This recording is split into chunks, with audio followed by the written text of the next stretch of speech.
జై హింద్. భాను టాక్స్ కి స్వాగతం. మిత్రులారా, ఈ మధ్య అంటే నవంబర్ 26వ తేదీ మనం భారత రాజ్యాంగ దినోత్సవాన్ని జరుపుకున్నాం. భారత రాజ్యాంగానికి 75 సంవత్సరాలు పూర్తయ్యాయి.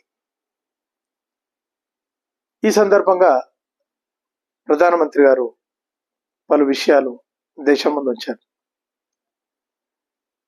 అందులో బాబాసాహెబ్ అంబేద్కర్ గారు రాయని ఎన్నో విషయాలు, వారు అసలు ప్రస్తావన కూడా తీసుకురాని ఎన్నో విషయాలను తర్వాతి కాలంలో కాంగ్రెస్ పార్టీ బలవంతంగా రాజ్యాంగంలోకి చొప్పించింది. అందులో ముఖ్యంగా సెక్యులరిజం, సోషలిజం పదాలు, అదేవిధంగా వక్ఫ్ లాంటి నిరంకుశ చట్టాలు, మత మౌఢ్య చట్టాలు.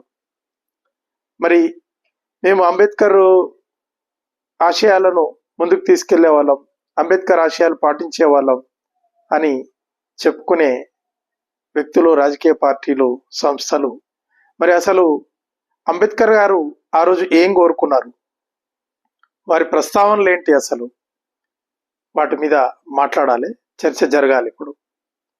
ఎందుకంటే అంబేద్కర్ గారు ఈ దేశాన్ని మత ప్రాతిపదికన విభజన జరుగుతున్నప్పుడు జనాభా మార్పిడి కూడా జరగాలని వారు కోరుకున్నారు. వారు తను రాసిన పుస్తకాల్లో అది ప్రస్తావించారు. వివిధ సందర్భాల్లో కూడా వారు తన అభిప్రాయాన్ని చెప్పడం జరిగింది. మరి దానిపైన ఈ మేధావులందరూ ఎందుకు మాట్లాడరు? అంబేద్కర్ ప్రస్తావించిన జనాభా మార్పిడిని, ఇక్కడి చివరి ముస్లిం పాకిస్తాన్ వెళ్లే వరకు, అక్కడి చివరి హిందూ భారత్కి వచ్చే వరకు విభజన పూర్తి కాదు అని అంబేద్కర్ గారు మాట్లాడడం జరిగింది. వారు ఎంతో దూరదృష్టితో ఆ మాటలు చెప్పడం జరిగింది. ఈరోజు జరుగుతున్నది అదే. ఇక్కడ హిందువులు సహజంగానే మత సామరస్యం కలవారు కాబట్టి ఇక్కడ ముస్లింలు అక్కడికి పోవడం లేదు, కానీ అక్కడ హిందువులు మాత్రం ఇంకా ఇక్కడికి వచ్చే ప్రయత్నం చేస్తూనే ఉన్నారు. స్తోమత ఉన్న వాళ్ళు రాగలుగుతున్నారు, స్తోమత లేని నిరుపేదలు అక్కడే తమ జీవితాన్ని వెల్లడిస్తున్నారు.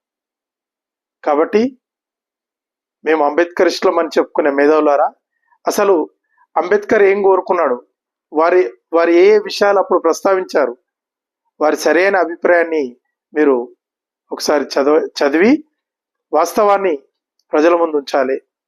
కేవలం మీ ఎజెండాను అమలు చేయడానికి మాత్రమే అంబేద్కర్ గారిని వాడుకోవద్దని నేను విన్నవిస్తున్నాను. నా ఈ వీడియో మీకు నచ్చినట్లయితే లైక్ చేయండి, నా ఛానల్ని సబ్స్క్రైబ్ చేసుకోండి. జై హింద్.